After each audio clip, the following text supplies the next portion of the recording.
bonjour à toutes et à tous. Alors, merci à Eva pour cette présentation. Donc, je m'appelle Cédric. Mon métier, c'est de faire de la philosophie. Donc, j'appartiens à ce collectif qui s'appelle Les Petites Lumières. Donc, est-ce que déjà les enfants, et puis les parents aussi, est-ce que vous avez une petite idée de ce qu'est la philosophie, de ce qu'on peut dire de la philosophie? Alors là, on va faire une petite conférence, ça s'appelle Ma Petite Conférence Philo, et c'est une petite conférence atelier aussi. Donc, j'aimerais bien, ce serait vraiment bien que vous puissiez participer, c'est ça le but. C'est pour ça qu'on a changé par rapport à la dernière fois. Là, il ne faut pas hésiter à parler. Il ne faut pas avoir peur de parler, pourquoi? Parce que justement, ça me permet de vous présenter un des aspects de ce qu'est la philosophie, c'est qu'en philosophie, il n'y a pas de fausse réponse. La philosophie, qu'est-ce que ça veut dire? Philosophie, ça veut dire, si on prend l'origine du mot grec, puisque ça a été inventé il y a très très longtemps, il y a 2500 ans en Grèce antique, la philosophie, ça veut dire aimer la sagesse. C'est l'amitié ou l'amour de la sagesse. Donc c'est la recherche de la sagesse. C'est un mot qui a été inventé par un personnage que vous connaissez peut-être, qui s'appelle Pythagore. Vous avez entendu déjà ce nom, Pythagore?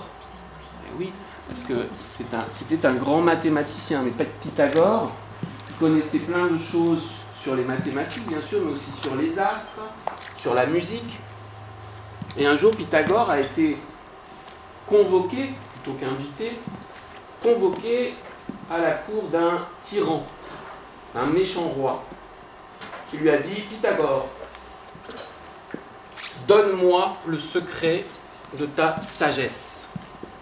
Et Pythagore a répondu une chose, il a dit: non, je ne suis pas sage, je ne suis pas un sage, je suis un ami de la sagesse.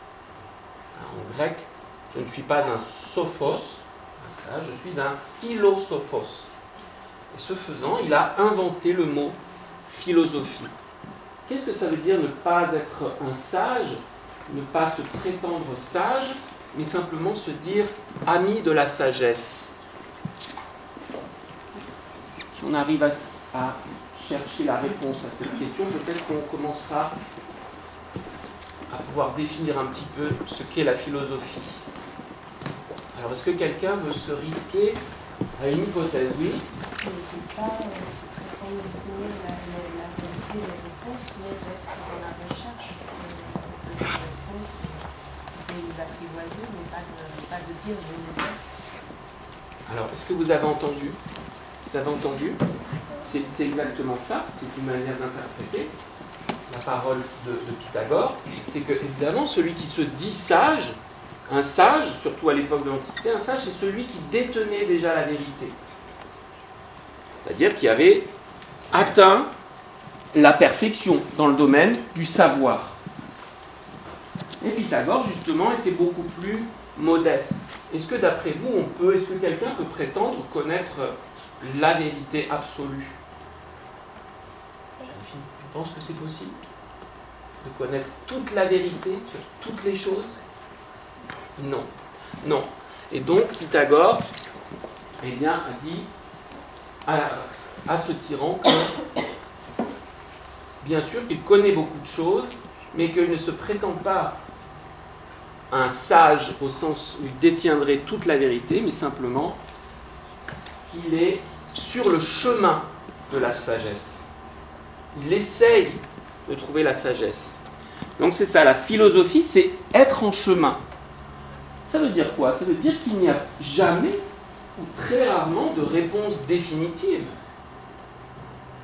Il n'y a pas de réponse unique à telle ou telle question. Cela veut dire que chacun de vous peut intervenir, peut parler, peut proposer ses idées. Il n'y aura pas de mauvaise réponse. Donc c'est pour ça que je vous encourage à participer, à intervenir, à demander la parole. La philosophie, c'est donc être en chemin, être ami de la sagesse, ami du savoir. Et c'est rechercher ensemble, en se posant des questions. Il ne s'agit pas simplement de dire que la philosophie ne trouve pas de réponse définitive, comme en mathématiques, par exemple. En mathématiques, évidemment, il y a des réponses définitives. 2 plus 2, ça fera toujours 4. Hein. Bon. Mais en philosophie, il n'y a pas de réponse définitive. S'il n'y a pas de réponse définitive, c'est qu'en amont, il y a plein de questions. Et la philosophie, c'est être ami de la sagesse en se posant des questions. Et notamment en se posant des questions ensemble. On peut faire de la philosophie tout seul, hein, dans son poêle, comme Descartes. Un poêle, à l'époque de Descartes, au XVIIe siècle, c'était une salle chauffée. Dans un grand salon, on ne pouvait pas tout chauffer. Donc Descartes, quand il voulait faire de la philosophie, on va en parler tout à l'heure de Descartes. Il s'enfermait dans une pièce chauffée, il était tout seul, il s'isolait, il ne voyait plus personne, il ne mangeait pas, il ne buvait pas, il ne dormait pas, et il écrivait ses traités de métaphysique, de philosophie. Donc on peut faire de la philosophie tout seul, mais il y a un grand philosophe, l'un des inventeurs de la philosophie, un grec qui s'appelle Platon, qui disait que même quand on fait de la philosophie tout seul, eh bien on est quand même dans le dialogue. Pourquoi? Il définissait la philosophie comment? Il disait la philosophie, c'est un dialogue de l'âme avec elle-même. Voilà pourquoi il n'y a pas de meilleure situation pour faire de la philosophie que de se retrouver ensemble pour dialoguer. Dialoguer à partir d'une question qu'on va se poser. Alors, entrons dans la question, sachant qu'on ne trouvera certainement pas de réponse définitive, mais que chacun de vous, puisque chacun de vous est doué de cet instrument nécessaire à la réflexion qui est la raison, puisque chacun de vous est doué de cet instrument, chacun de vous va pouvoir apporter sa réponse. Est-ce que quelqu'un peut me dire quelle question va se poser aujourd'hui? Mademoiselle, tu sais quelle question va se poser aujourd'hui? Oui, on va parler des émotions. Une émotion, c'est quoi? C'est ça la question qu'on va se poser. Qu'est-ce qu'une émotion? Alors, la question du qu'est-ce que, c'est à l'origine de la philosophie aussi. La philosophie, c'est se poser des questions à propos de toutes les choses de la vie. Donc, est-ce que vous savez ce que c'est ça? Comment on appelle ces petits dessins? Des smileys. On peut appeler ça des smileys. Sauf que smiley, ça veut dire... Il y a smile dans smiley. Donc, ça veut dire sourire en anglais. Donc, smiley, c'est quand... ce serait plutôt le dernier, le quatrième, là. Mais il y a un autre mot, mais tu as raison, on appelle ça des smileys, tu as tout à fait raison. Les émoticônes, justement. Émoticône, pareil, c'est comme philosophie, c'est un mot qui est formé de deux autres mots. Hein. Philosophie, philo, c'est aimer, sophia, c'est sagesse. Et bien, émoticône, c'est pareil, c'est un mot qui a été formé avec deux autres mots. Émoticône, dans émoticône, on entend icône. Donc, une icône, c'est quoi? C'est une image. C'est un mot grec aussi, iconé. Iconé, ça veut dire image. Et il y a évidemment émoticône, émotion. Donc ce sont des images d'émotions. Alors, est-ce que vous arrivez à reconnaître quelles émotions sont représentées dans ces images? On va les faire une par une. On va essayer de décrire. On va partir d'exemples. L'exemple que vous connaissez tous, puisque vous avez tous déjà vécu des émotions, au moins l'une d'entre elles.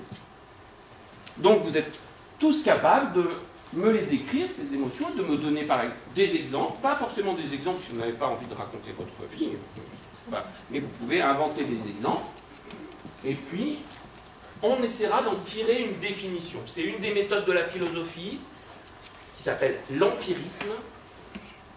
Vous retiendrez ce nom, peut-être pas, c'est pas important. L'empirisme, c'est partir des exemples particuliers, comme faisait Aristote, l'élève de Platon, partir des exemples particuliers, décrire des exemples particuliers et en tirer une définition.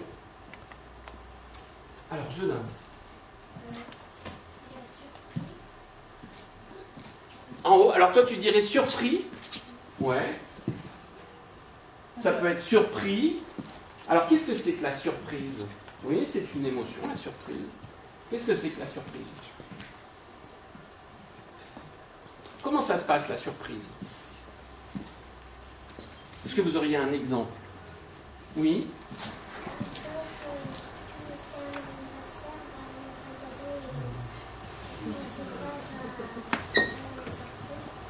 Vous avez entendu? Un anniversaire, on vous offre un cadeau, vous ne le saviez pas, donc vous êtes surpris. Donc la surprise, effectivement, qu'on peut appeler aussi l'étonnement, c'est quelque chose qui arrive dans notre environnement immédiat, dans le monde, quelque chose qui surgit dans le monde, un cadeau, dont on ne savait pas qu'il allait surgir, qu'il allait apparaître. Quelque chose qui apparaît dans le monde à laquelle on ne s'attendait pas. Une chose qui apparaît dans le monde à laquelle on ne s'attendait pas. Alors ce premier émoticône, donc on retiendra ça. L'émotion de la surprise est liée avec quelque chose qui apparaît et qu'on n'attendait pas. On retient ça, on met ça de côté, on verra ce qu'on pourra en faire tout à l'heure. Ce premier émoticône, alors je vous avoue une chose, c'est que moi je n'avais pas interprété ça comme de la surprise. En fait, j'avais cherché autre chose. Parce qu'en philosophie, il y a 4 émotions fondamentales. Alors la surprise, elle ne figure pas dans ces émotions fondamentales, les émotions principales en gros. La première, est-ce que quelqu'un aurait une autre interprétation de cette image? Oui, mademoiselle? La peur, voilà. Une des grandes émotions principales qu'on connaît tous. Alors la surprise aussi, on connaît tous. La peur, c'est quelque chose qui appartient vraiment à l'essence de l'être humain, la définition de l'être humain, la peur. Alors, dites-moi ce que c'est que la peur. Ça ressemble d'ailleurs, ça ressemble un petit peu à la surprise. La peur, il y a un point commun. Qu'est-ce que c'est que ce point commun? La peur.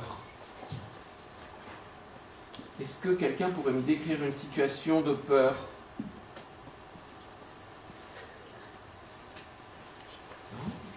Oui? Oui? Quand on fait des cauchemars, on peut avoir peur, effectivement. Alors, dans les cauchemars, qu'est-ce qu'on voit généralement dans les cauchemars? C'est quoi un cauchemar? On dort, et puis on voit des choses désagréables. Donc la peur, ce serait ça, ce serait pareil, ce serait quelque chose qui apparaît dans le monde, qui nous surprend, mais qui nous surprend de manière désagréable. Donc on va dire qu'il y a une... On va dire que dans la surprise et dans la peur, il y a ce qu'on va appeler une tonalité affective. C'est-à-dire quelque chose dans la surprise, par exemple quand on a un cadeau d'anniversaire, quelle est la tonalité affective? Vous comprenez la tonalité affective? Est-ce que c'est, par exemple, un cauchemar, c'est quoi? Est-ce que ça fait plaisir d'avoir des cauchemars? Non, c'est pas agréable.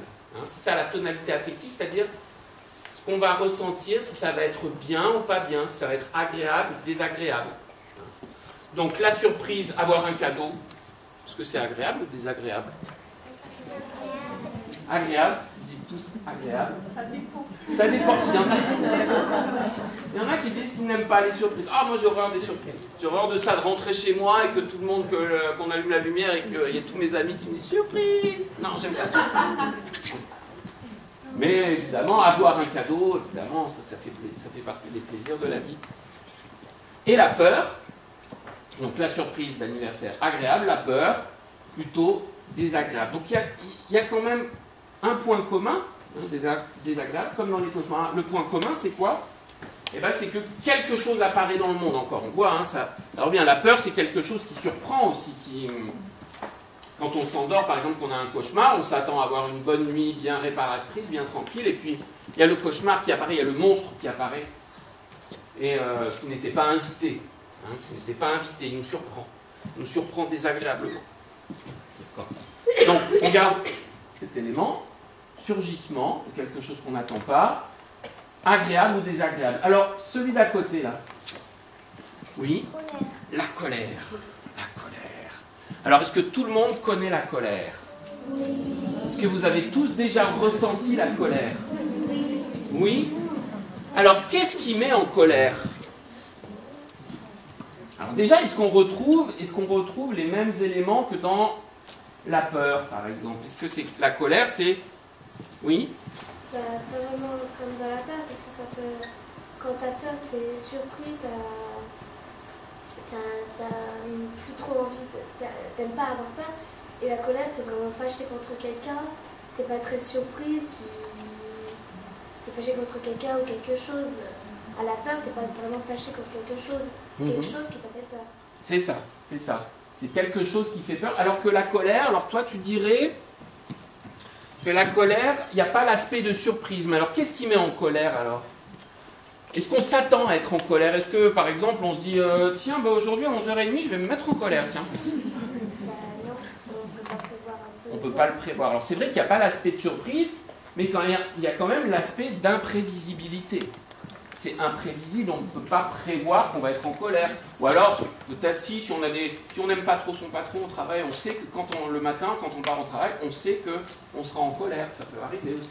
Mais généralement, on n'a pas prévu d'être en colère, on ne prévoit pas. Donc il y a cet aspect encore de l'imprévisibilité. Et alors, là, il y a un autre point commun qu'on pourrait essayer de trouver, c'est que, bon, vous me dites que vous connaissez tous la colère, mais est-ce que vous êtes tout le temps en colère? Est-ce que vous connaissez des gens qui sont tout le temps en colère? Oui?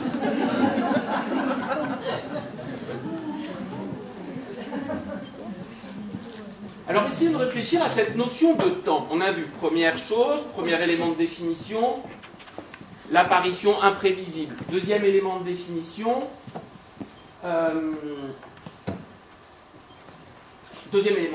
va essayer de voir la notion de temps. Quel est le point commun entre la surprise, la peur et la colère? Est-ce que ça dure? Est-ce que c'est des choses qui durent longtemps? Des fois oui, des fois non. Alors tu peux me donner un exemple de oui ou de non? Restons sur la colère.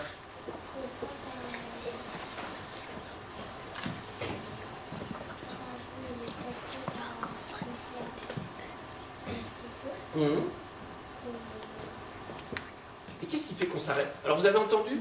Des fois, quand un jouet est cassé, on pleure un petit peu. Qu'est-ce qui fait qu'on va s'arrêter de pleurer? Pourquoi, après tout, quand j'ai cassé mon jouet, finalement, je ne vais pas pleurer jusqu'à la fin de ma vie? Pourquoi? Oui? Pour pas tomber dans la dépression. Comment? Pour pas tomber dans la dépression. Pour pas tomber dans la dépression. Mais qu'est-ce qui fait qu'on tombe pas dans la dépression quand on a cassé un jouet? Alors vas-y, dis ce que tu veux.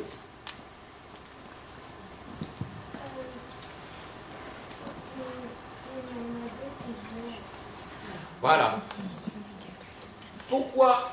C'est ça. Pourquoi est-ce que quand on a cassé un jouet, on ne va pas passer plusieurs années à pleurer? Parce que le temps avance et le temps vient proposer d'autres choses qui surgissent dans le monde. Vous voyez, le monde, il est plein de choses qui surgissent. Un cadeau d'anniversaire, quelqu'un qui nous met en colère, un jouet qui se casse et qui nous rend triste. Mais toutes ces choses-là s'enchaînent et font que ces émotions, on va les définir comme simplement ponctuelles, c'est-à-dire qu'elles sont, comment on pourrait dire, elles sont simplement provisoires, elles ne durent pas longtemps. Quelque chose surgit, qu'on n'attendait pas, qui va susciter en nous la surprise, la peur, la colère, la tristesse, mais cette émotion, elle ne va pas durer. Alors pourquoi c'est important cette notion de durée dans la définition philosophique de l'émotion? Parce qu'il faut le distinguer d'autres choses qui ressemblent un peu à l'émotion, mais qui durent beaucoup plus longtemps. Par exemple, prenons la tristesse. Vous voyez le troisième là. Vous aviez reconnu la tristesse? On en a un petit peu parlé. La tristesse. Il y a deux types de tristesse. Il y a une tristesse qui peut être, qui ressemble, oui. Oui. Ah oui, tu as raison. Les larmes. C'est vrai que les larmes, parfois, ça peut être des larmes de joie, effectivement. Donc ça, on verra que les larmes, c'est très important parce que c'est un autre aspect des émotions, on va le voir après, mais comme tu en parles, on peut déjà noter, c'est que les émotions, ça met en jeu quoi? Ça met en jeu des manifestations du corps. Ça se manifeste par des choses corporelles. Mais revenons juste un petit pas en arrière. Jeune homme.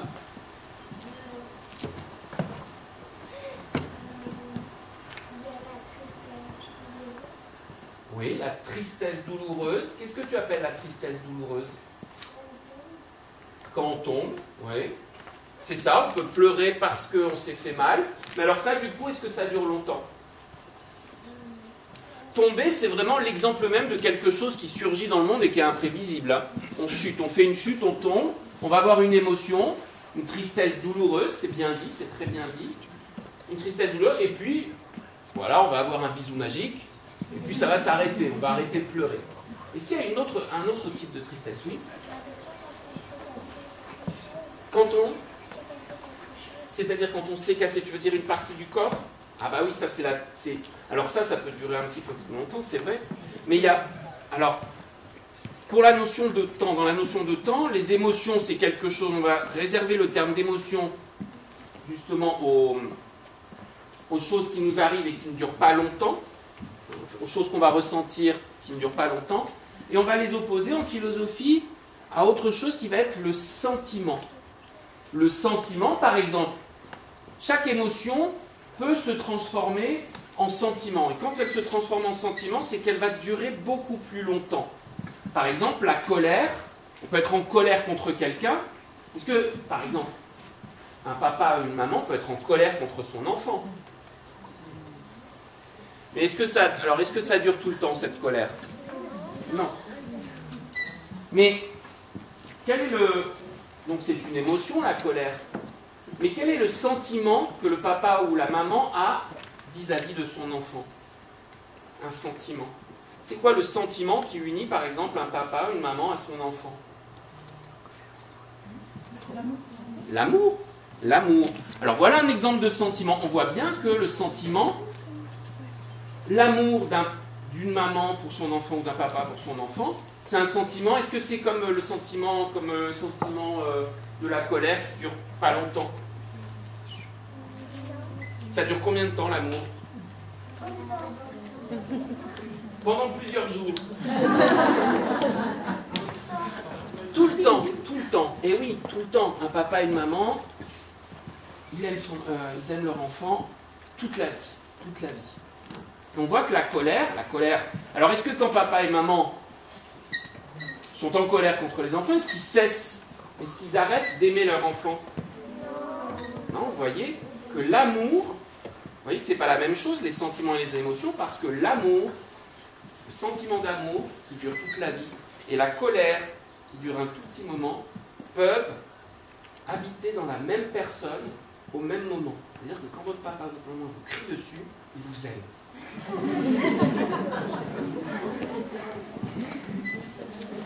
Donc on voit que ce n'est pas la même chose, ça ne peut pas être la même chose. Et une émotion,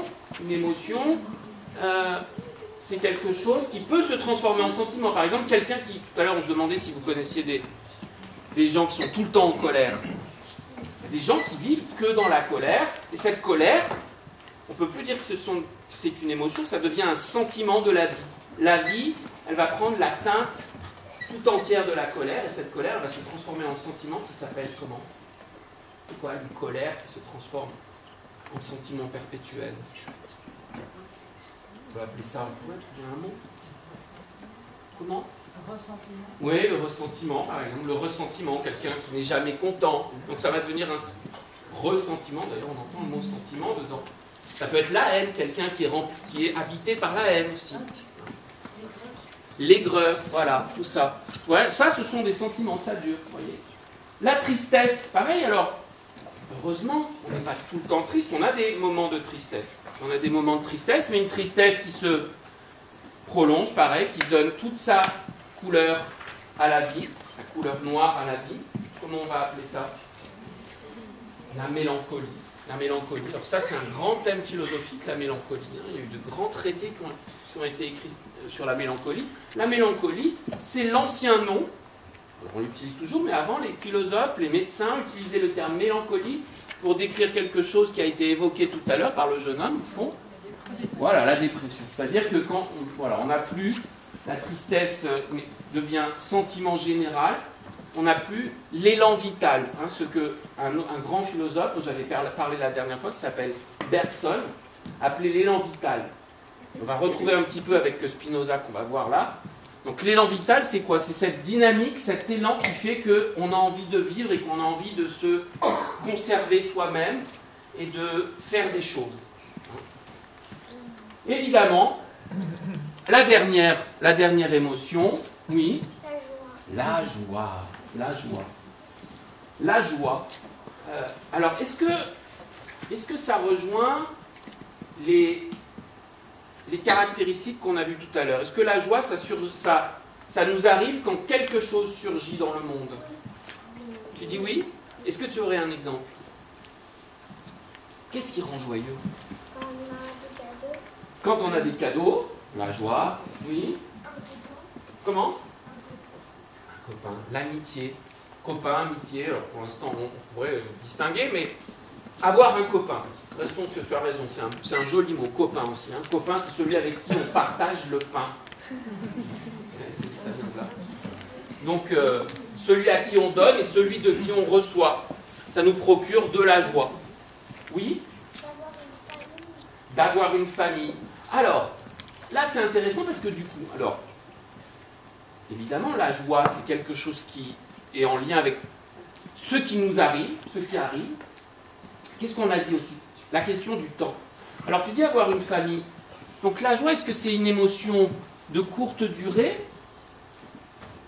Ou est-ce que c'est quelque chose qui est plutôt de l'ordre du sentiment? Est-ce que la joie, c'est qu'une émotion, ou est-ce que ça peut être aussi un sentiment? Alors, pourquoi?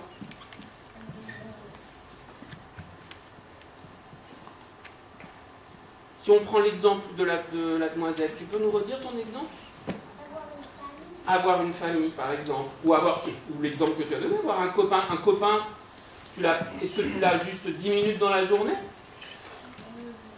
Non. Un copain, on peut l'avoir pendant très très longtemps. Alors des fois, ça cesse d'être un copain, pour des raisons ou une autre. Sinon, toute la vie, ça peut arriver qu'on ait un copain toute la vie, ou un amoureux, ou une amoureuse. Donc c'est la joie. C'est quelque chose qui est de l'ordre de l'émotion, parce que ça rejoint les autres, c'est quelque chose qu'on va ressentir face à ce qui nous arrive d'inattendu, un cadeau par exemple, rencontrer un copain qu'on n'avait pas vu depuis longtemps. Ah tiens, tu es là? Joie. Mais c'est aussi quelque chose qui va ressembler au sentiment, parce que quand on arrive à colorer sa vie avec la joie, eh bien on peut s'amuser, et finalement la joie peut devenir un sentiment, c'est-à-dire quelque chose qui va durer longtemps. Alors, juste une dernière petite question avant de passer à la diapo suivante. On a dit tout à l'heure que chaque émotion avait une coloration affective, une tonalité affective, c'est-à-dire l'agréable ou désagréable. Alors, toi, tu dis quoi? Qu'est-ce qui est désagréable là, dans ces émotions? C'est que, en fait, c'est la colère. La colère, par exemple. La colère, elle est désagréable. Mais est-ce que... Alors, ça peut être agréable ou désagréable, mais est-ce qu'on peut se demander si, quand c'est désagréable, c'est forcément négatif? Autrement dit, est-ce que les émotions... On peut se poser cette question... en fonction de leur caractère agréable ou désagréable, est-ce qu'on peut les classer en fonction du fait qu'elles sont soit positives, soit négatives, jeune homme? Non, parce que par exemple, quand on fait une attraction. Quand on fait une attraction dans dans une fête foraine, oui. On peut avoir peur, mais c'est quand même, on peut quand même aimer ça. On peut aimer avoir peur. On peut aimer avoir peur, effectivement, vous voyez. vous voyez que les choses sont jamais simples quand on commence à se poser des questions en philosophie. Effectivement, la peur, on vous dirait, bon ben voilà, c'est un sentiment désagréable, mais n'empêche, il y en a qui cherchent à se faire peur. Vous connaissez alors l'exemple des attractions. Est-ce qu'il y a d'autres exemples de gens qui cherchent à se faire peur? Oui, mademoiselle? Genre les films d'horreur. Voilà, tous ces gens, vous vous rendez compte, le succès qu'ont les films d'horreur, qu'est-ce que c'est que cette bizarre idée de se mettre devant un film pour se faire peur? Ça, non? Ils veulent faire des cauchemars. Tu vois, tout à l'heure, c'est désagréable, mais il y a des gens qui veulent faire des cauchemars. Ça, c'est étrange. Mademoiselle, tu voulais dire quelque chose? Pareil. Bon, mais là, alors, donc la peur, ça peut être positif, puisque on va se faire plaisir en ayant peur. Hein. On a plaisir à regarder, certains, à regarder des films d'horreur. La colère, tiens, est-ce que quand votre papa, votre maman sont en colère contre vous, alors c'est désagréable, mais est-ce que c'est forcément négatif? Oui? Non, pas forcément, parce que parfois quand ils se mettent en colère, c'est pour notre bien. Si on a fait une bêtise, c'est pour nous apprendre à plus la refaire, parce que ça peut être dangereux.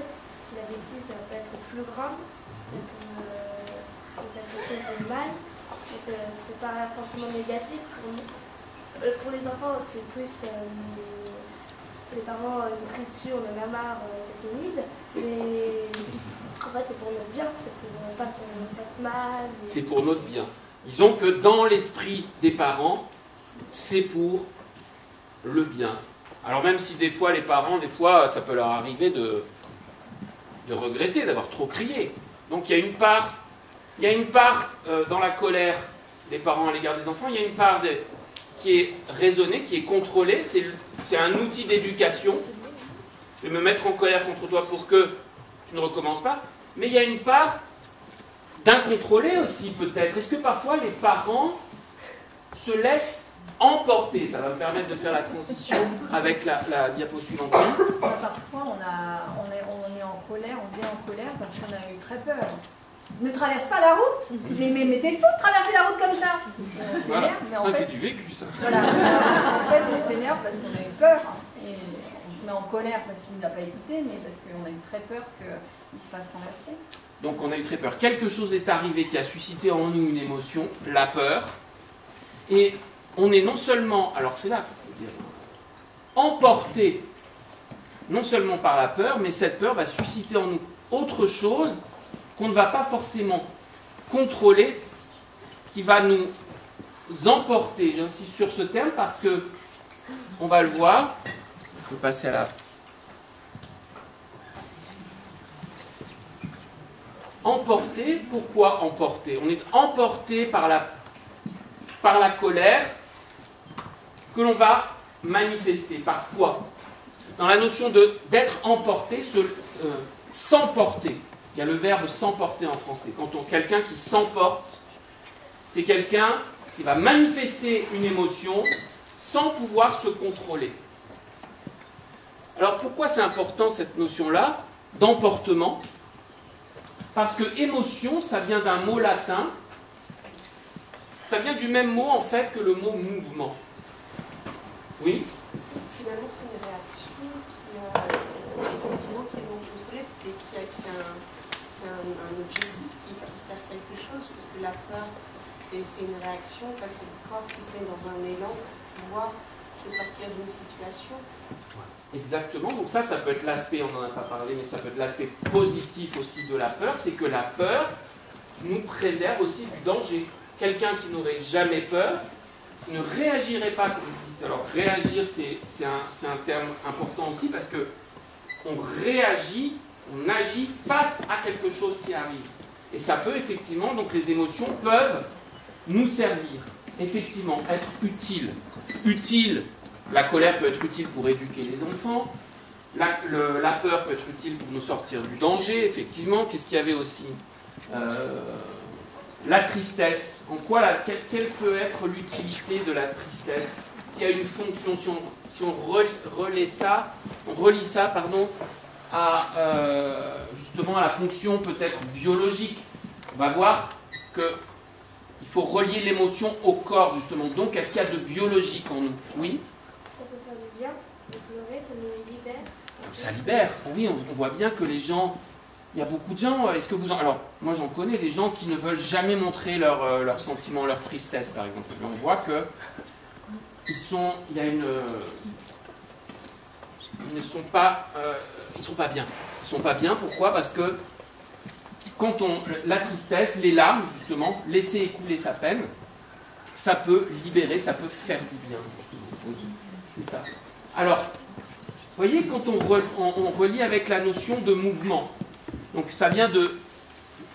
Ça a la même racine que mouvement, ça a donné... Donc, émotion, motion, la motion, ça a donné c'est la même racine que le moteur, par exemple, le moteur, quelque chose qui fait bouger. Et donc, pour que ça bouge, une émotion, elle nous fait bouger. Pour qu'elle nous fasse bouger, c'est qu'elle doit mettre en jeu quoi? Quelle partie de l'être humain? Elle doit mettre en jeu le corps. Bouger, ça suppose un corps. Ça suppose un corps et ça suppose de l'espace. D'accord? C'est pour ça que, voilà, je vous ai mis une petite diapositive sur un grand philosophe très connu, un philosophe français du XVIIe siècle, c'est-à-dire dans les années 1630, 1650, qui s'appelle Descartes. Alors Descartes, il a dit une phrase qui est connue de tous, de beaucoup de monde en tout cas, dont vous entendrez parler dans votre scolarité. Il a dit « Je pense, donc je suis ». Je pense, donc je suis. Pourquoi? Parce que pour Descartes, qu'est-ce qui définit l'homme en propre? C'est pas le corps. C'est quoi la prémisse? Vous arrivez à lire? L'âme. Qu'est-ce que c'est que l'âme? Oui? On porte un peu la raison, pourquoi on fait ça, les décisions un peu. Exactement, c'est ça. Vous avez entendu? Ce qui a rapport à la raison, aux décisions. Effectivement. Pour Descartes,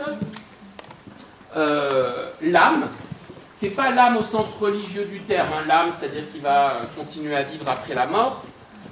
L'âme, c'est la pensée rationnelle. C'est-à-dire ce qui va faire que on va se raisonner soi-même. Attention, ne te mets pas en colère. Attention, ne sois pas trop triste. Les choses vont aller mieux, etc. Et donc l'âme, c'est ce qui définit l'homme. Pourquoi? Parce que la pensée, c'est le propre des êtres humains. Il n'y a que les êtres humains, pour Descartes, qui ont de la pensée. Pourquoi? Parce que le corps, est-ce qu'il n'y a que l'homme qui détient un corps, qui possède un corps? Les animaux. Eh oui, les animaux, ils ont un corps. Donc en fait, Descartes disait, l'homme, il est séparé en deux parties. Comme tous les autres animaux, il a un corps, mais il a quelque chose que les autres animaux n'ont pas, c'est la raison, c'est l'âme, c'est la pensée, ce qui l'aide à formuler des décisions, prendre des décisions, ce qui l'aide à contrôler ses émotions. Et il disait, les émotions, c'est la partie animale qui est en nous. Quelque chose qui nous emporte, quelque chose qui nous met en mouvement, qui appartient au corps, donc qui peut avoir une utilité biologique, effectivement, puisque le corps, c'est la biologie, c'est la partie biologique qui est en nous. Donc il disait, la raison, elle est là pour maîtriser les émotions. Grâce à notre pensée, on peut se raisonner, être plus raisonnable et s'empêcher, par exemple, d'être en colère, s'empêcher d'être triste, s'empêcher, qu'est-ce qu'il y avait encore? S'empêcher de quoi? La colère, la tristesse, la peur. Voilà, s'empêcher d'avoir peur. Donc pour lui, la volonté, la raison et la volonté, c'est cette partie de l'être humain qui peut lutter contre les émotions. Alors qu'est-ce que vous en pensez? Est-ce que Descartes a raison de dire que pour être un véritable être humain, que le but de l'être humain, c'est d'arriver de tout contrôler avec sa pensée, de contrôler ses émotions. Qu'est-ce que vous en pensez de ça? Est-ce que vous aimeriez bien être seulement un esprit pensant? Ça, c'est quelque chose qu'on retrouve chez beaucoup de philosophes. Platon, par exemple, Platon disait que le corps, c'est le tombeau de l'âme. Et un élève, c'est-à-dire que l'âme, elle meurt d'être enfermée dans un corps. Et un élève de Platon, qui s'appelait Plotin, disait qu'il regrettait une chose dans sa vie, c'est d'avoir un corps. Et Descartes, donc plusieurs siècles après, il redit un petit peu la même chose. Il dit, être un véritable être humain, c'est faire taire en soi notre partie animale, ces choses qui naissent dans nos corps, qui se manifestent corporellement aussi. C'est quoi les manifestations corporelles des émotions? On en a parlé un petit peu tout à l'heure. Qu'est-ce qui se passe? Si on reprend les émotions, comment le corps il réagit quand on est ému? Les larmes. Les larmes. Qu'est-ce qu'il y a d'autre? Les tremblements. Comment? Tremblements. Les tremblements. Le sourire. Le rythme cardiaque. Le rythme cardiaque, oui. On peut devenir tout rouge. Eh oui, quand on a honte, quand on est en colère, quand on... le rire, les éclats de rire qui nous arrivent comme ça, est-ce qu'un éclat de rire, ça se contrôle? Pareil, ça surgit aussi. C'est quelque chose qui n'est pas contrôlable. Et bien ça, Descartes, il n'aime pas du tout. Il n'aime pas du tout. Alors essayez d'imaginer, qu'est-ce qu'on pourrait lui répondre à Descartes? Puisque nous, on est aussi philosophe que Descartes, donc on a le droit de ne pas être d'accord avec lui et de lui dire que peut-être qu'il se trompe, oui. Vous avez entendu? Ça doit pas être drôle, ça devait pas être drôle les soirées avec lui. Alors, mais c'est important cette remarque. Pourquoi? Parce que les émotions, finalement, qu'est-ce que ça apporte? Qu'est-ce que ça apporte? Voilà, c'est ça la question.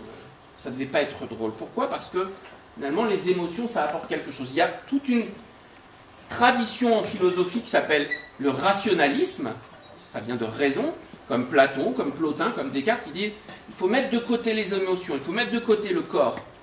Il faut passer sa vie à penser, à calculer, à être raisonnable. Alors, qu'est-ce que ce serait une vie raisonnable? Oui?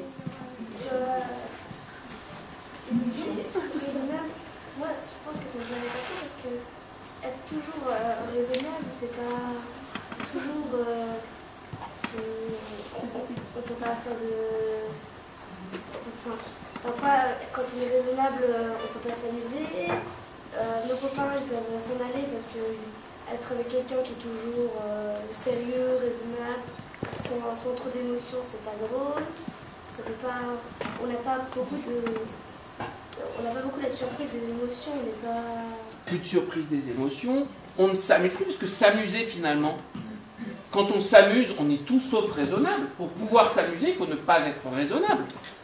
Parce que l'amusement, c'est quoi? Le jeu, c'est faire des choses en plus que ce qui est utile. Sauter à cloche-pied sur des carrés dessinés par terre, c'est pas raisonnable du tout. Parce que ça n'a aucun objectif. La raison, c'est quelque chose qui se fixe des objectifs et qui trouve les bons moyens de les réaliser. Quand on joue, on ne poursuit aucun objectif. Oui?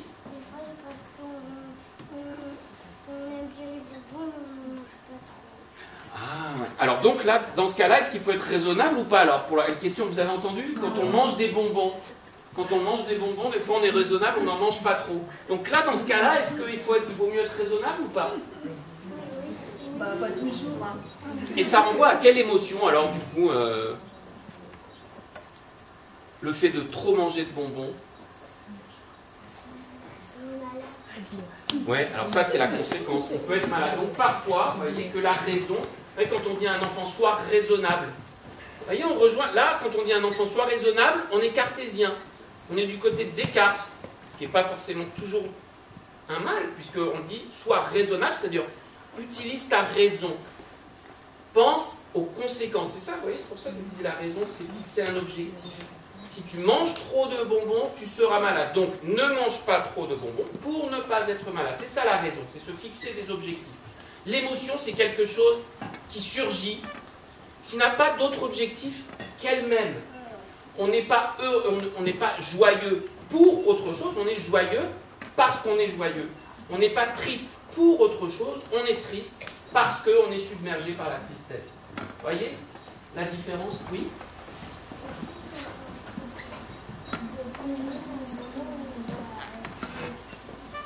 Oui, le sucre, ça peut aussi. Alors là, ça peut mettre dans un état émotif aussi, le sucre, effectivement. Alors donc, on voit que Descartes... Ah oui? Oui, en fait, d'être dans la raison, c'est en fait d'être passionné. La raison... Alors Descartes, il a écrit un livre qui s'appelle Le Traité des passions, justement. Et c'est dans le Traité des passions qu'il dit que le but de la raison, c'est d'arriver à contrôler ses passions. Contrôler ses passions. Alors évidemment, donc lui, ce qu'il préconise, ce qu'il veut, c'est une vie sans passion. Et donc face à ça, il y a un autre grand philosophe de 2 siècles plus tard, qui s'appelle Hegel, qui a dit « Rien de grand ne peut s'accomplir sans passion ». Plus de création, l'unité se limite s'il y avait pas passion. Alors, oui, peut-être que la passion a quelque chose de lié avec la création. Alors ça, c'est un autre problème philosophique, c'est de savoir si la création artistique, par exemple, est-ce que c'est quelque chose qui est exclusivement du côté de l'imaginaire et du surgissement de l'invention inspirée, de l'inspiration subite, spontanée, ou est-ce que l'art, la création artistique, demande de suivre des règles en suivant des objectifs? Là aussi, vous voyez que à chaque fois, on revient à ce qu'on disait au début, on a toujours 2 réponses possibles. Parce qu'à l'époque de Descartes, les grands artistes, c'était qui? C'était les artistes classiques. Prenons un artiste comme Mozart. Bien sûr que Mozart, il a une immense créativité, ça surgit, les notes surgissent de lui comme quelque chose de l'ordre de l'émotion. Mais en même temps, il suit des règles très très strictes qui sont les règles de la musique classique, classicisme du XVIIIe siècle. Oui? En fait, je trouve pour moi que Descartes, il a raison et en même temps, il fait des fautes parce que c'est vrai, c'est bien d'avoir raison. Il ne faut pas ne pas avoir raison, ça peut nous poser des problèmes. C'est vrai. Mais aussi, c'est bien aussi parfois de se lâcher, de faire un peu n'importe quoi, de ne pas avoir raison. Parce que ça peut faire du bien, on ne réfléchit pas, on fait un peu ce qu'on veut, on est créatif, voilà, on n'est pas raisonnable et ça peut faire du bien aussi. Après, Ça peut faire du bien. Oui. Être toujours raisonnable, on s'amuse vraiment pas. On s'amuse vraiment pas. Ça présuppose que, contrairement à ce que pensait Descartes, s'amuser, c'est-à-dire le jeu, et ça, bien après Descartes, les anthropologues, les ethnologues nous l'ont dit, le jeu, c'est quelque chose qu'on retrouve dans toutes les sociétés, et c'est quelque chose qui définit l'être humain, le jeu, autant que la pensée. La pensée, c'est pas le seul trait de définition qui peut définir l'être humain. Il y a la pensée, bien sûr, le fait de pouvoir élaborer des théories mathématiques, par exemple. Mais il y a aussi le jeu, il y a le rire, il y a tout un tas d'autres choses qui font qu'une vie vraiment humaine, contrairement à ce que pensait Descartes, elle ne peut pas être enfermée dans la seule rationalité. Et voilà pour finir, donc un contemporain de Descartes qui s'appelle Spinoza, qui lui, alors jeune homme, qu'est-ce que tu veux dire? Moi, je pense qu'une vie raisonnable, c'est aussi accepter d'être soi-même. Alors, qu'est-ce que tu entends par là? Accepter d'être soi-même? Si on n'est pas raisonnable, tant pis, c'est nous, quoi. C'est comme ça, on n'est pas obligé de changer ça. Ah, donc, ce que tu veux dire, c'est que si on n'est pas raisonnable, il faut s'accepter comme on est, c'est-à-dire avec sa part de folie un petit peu. Eh bien, alors, c'est très bien ce que tu dis là, disons que ça va m'aider à conclure, parce que c'est un petit peu ce que disait Spinoza. Spinoza, il arrive un petit peu après Descartes. Alors lui, il va complètement renverser le problème. Il va dire l'homme se définit à la fois par l'âme par son âme et par son corps, parce que les deux sont une seule et même chose, en fait. Notre âme et notre corps agissent toujours en même temps, ou vivent toujours les choses sur des modes différents, dit-il, mais toujours sur les mêmes en s'entraidant l'un l'autre. Par exemple, est-ce qu'on peut vraiment dire que l'âme et le corps sont séparés, justement, quand on... prenons quelqu'un qui va être malade, par exemple. On va finir peut-être sur une touche un peu tristounette, mais quelqu'un qui a une grave maladie, est-ce que vous savez, bon, c'est une maladie du corps, mais est-ce que vous savez que si cette personne a... Si on arrive à susciter chez cette personne de la joie, c'est-à-dire un sentiment et des émotions positives dans son esprit, eh bien son corps se réparera beaucoup plus facilement, plus vite et mieux. C'est-à-dire que ce que Spinoza nous explique, c'est que nos états d'âme, notre joie, notre tristesse, on prend la joie et la tristesse comme les deux fondamentales, nos états d'âme sont en contact avec le corps. C'est-à-dire que quand le corps n'arrive pas à vivre et à accomplir tout ce dont il a besoin, vous avez dit que le corps, il recherche à se conserver lui-même, et que quand le corps arrive à vivre des choses positives, eh bien, c'est en faisant plaisir à son corps, en permettant à son corps de se réaliser, que, eh bien, l'homme arrive, que l'être humain arrive à avoir une vie remplie de joie. C'est le but de la vie pour Spinoza, c'est pas du tout la rationalité, c'est ce qu'il appelle la joie. Pourquoi? Parce que la joie, je l'ai mis sur la diapositive, il a défini comment? Le passage d'une perfection moindre à une perfection supérieure. Il ne fait pas du tout de différence avec les animaux, c'est-à-dire vous avez vu un petit bébé tortue qui sort du sable. Il sort de l'œuf, il sort du sable, qu'est-ce qu'il fait? La première chose qu'il fait, le petit bébé tortue, il se dirige vers la mer. Pourquoi? Parce que, Spinoza dit, les mouvements du corps recherchent la perfection du corps. La perfection de la tortue, c'est d'arriver à aller vers la mer. La perfection de l'oiseau, c'est d'arriver à fabriquer son nid. Et bien, la perfection de l'être humain, c'est d'arriver à augmenter ce qu'il appelle sa puissance, c'est-à-dire apprendre, se rendre meilleur, se rendre plus fort face à la vie. Eh bien, c'est en réalisant non seulement les besoins du corps et les besoins de l'âme, qui sont inséparables, qu'on arrive à ce que Spinoza appelle la joie, c'est-à-dire l'état de perfection supérieure. Et il dit même, quand on devient absolument sage, donc on en revient à la question du début, c'est que quand on fait bien de la philosophie, beaucoup de philosophie, on devient très sage, et la sagesse, eh bien, c'est la joie d'une émotion, enfin c'est l'émotion de la joie qui devient sentiment, c'est-à-dire qui devient perpétuelle, et il appelle ça la béatitude.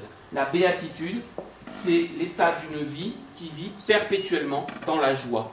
Alors est-ce que ça existe ou pas? Ça, en tout cas, Spinoza nous dit que pour atteindre cette béatitude, eh bien, il faut à la fois prendre soin du corps, parce que prendre soin du corps, c'est prendre soin de son âme. Et donc, surtout, ne jamais, avec son âme, vouloir imposer des choses que le corps trouve désagréables, par exemple. Réaliser les besoins du corps, c'est accéder aux besoins de l'âme, et donc à la joie. D'accord? Oui? Et jouer, ça fait partie de la vie. Pardon? Jouer, ça fait partie de la vie. Jouer, c'est ça. Jouer, ça fait partie de la vie. Le jeu, Spinoza, il ne dirait pas du tout, alors je ne sais pas s'il parle précisément du jeu, mais il dit bien que, en tout cas, il ne serait pas du côté de Descartes et de dire qu'il faut être que raisonnable. Non. Même pour devenir plus sage, il faut jouer, parce que jouer, ça nous apporte de la joie, et la joie, c'est une des modalités de notre perfection. Donc la joie nous aide à acquérir le savoir, la sagesse, et donc la raison. Donc tu vois, il n'y a pas de différence entre la raison et les émotions chez Spinoza, puisque avoir de bonnes émotions, chercher les bonnes émotions, s'amuser, un petit peu de folie aussi, comme tu disais tout à l'heure, eh bien, c'est arriver à un degré supérieur de sagesse. Autrement dit, on pourrait finir sur le mot de Nietzsche qui disait que tout philosophe est un danseur. Tout philosophe est un danseur. Voilà. peut s'arrêter là. Je ne vais pas vous faire une démonstration. Si vous voulez, on peut finir de discuter autour d'un sirop. Merci beaucoup. Merci à vous.